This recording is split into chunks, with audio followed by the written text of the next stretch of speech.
Walaupun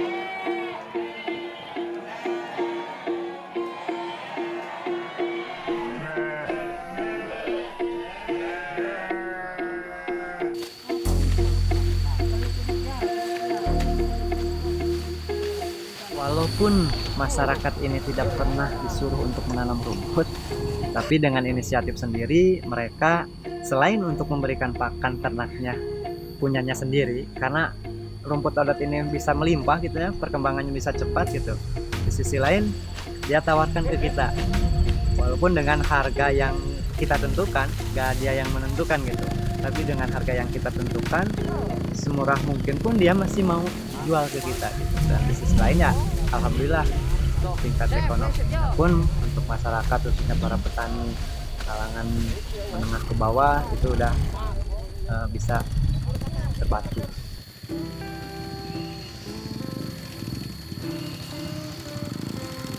Rata-rata untuk per ekor domba seharusnya itu di angka 6-7 kilo dijual.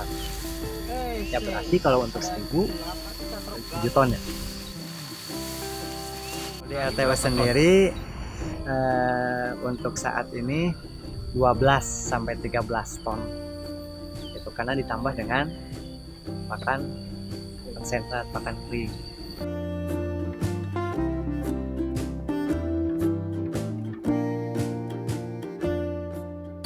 Untuk biaya per ekor itu jatuh di angka 1.800-1.900, maksimal 2.000 kita tekan seperti itu.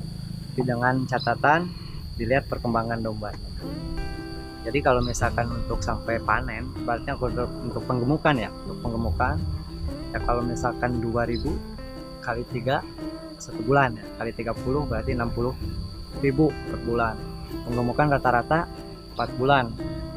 Ya, berarti 6 kali 4 itu rata-rata di 240 sampai 250.000.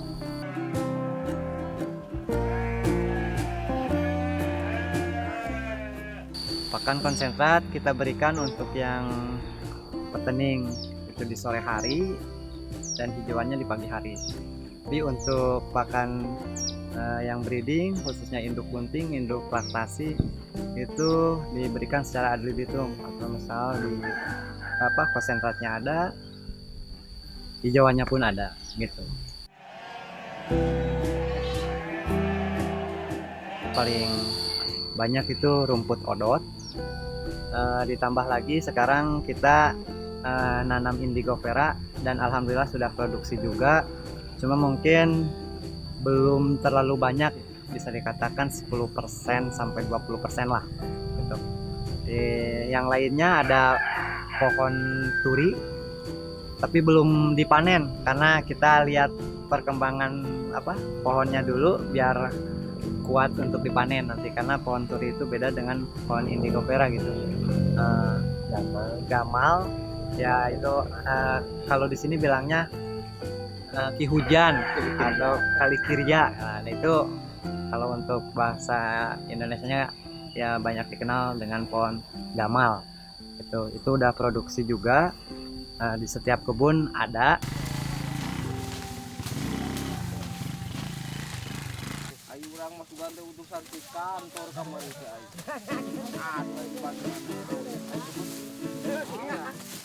Kenapa milih odot?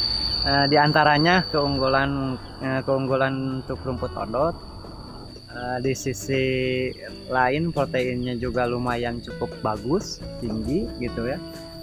Untuk masa panennya juga relatif cepat gitu.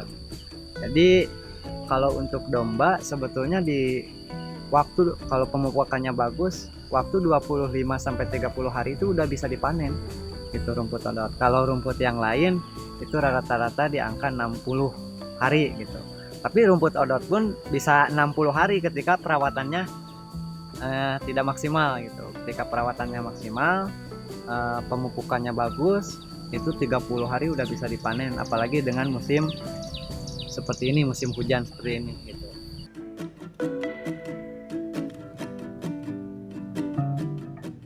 Untuk sapi saya kasih dengan cara fermentasi. Dengan cara fermentasi tidak menggunakan rumput odot. Rumput odot hanya diberikan untuk sapi perah saja, dan konsentrat pun sama ya, sapi perah. Plus kalau sapi perah ada tambahan itu ampas tahu supaya memperbanyak produksi air susunya gitu ya. Tapi untuk sapi potongnya, kenapa kita menggunakan fermentasi? Kenapa kita menggunakan fermentasi? Karena di lingkungan sini limbah pertanian itu sangat banyak gitu. Limbah pertanian itu sangat banyak ketika musim panen, khususnya kebun jagung, jerami padi, rampen di tempat pakan domba yang gak dimakan pun kita bisa olah difermentasi gitu. Jadi limbah-limbah ini kita olah supaya bisa dimanfaatkan untuk pakan lagi gitu. Nah, dikasihkanlah ke sapi. Jadi kalau untuk sapi sendiri kita pemberiannya cukup dengan memberikan fermentasi gitu. Bahkan sapi yang bobot 300-400 kilo pun konsentratnya cukup diberikan dengan 1-2 kilo saja. Karena yang paling banyaknya kita berikan fermentasi, dan itu pun masih tergolong murah karena limbah, namanya juga kan limbah ya mas, nggak ada posisinya, kita nggak harus beli, kita tinggal ngambil di tempat sawah-sawah orang pun ya, ibaratnya udah gratis gitu, karena limbah sih nggak dimanfaatkan lagi gitu, kita manfaatkan lagi. Jadi gimana caranya limbah ini menjadi berkah lah gitu.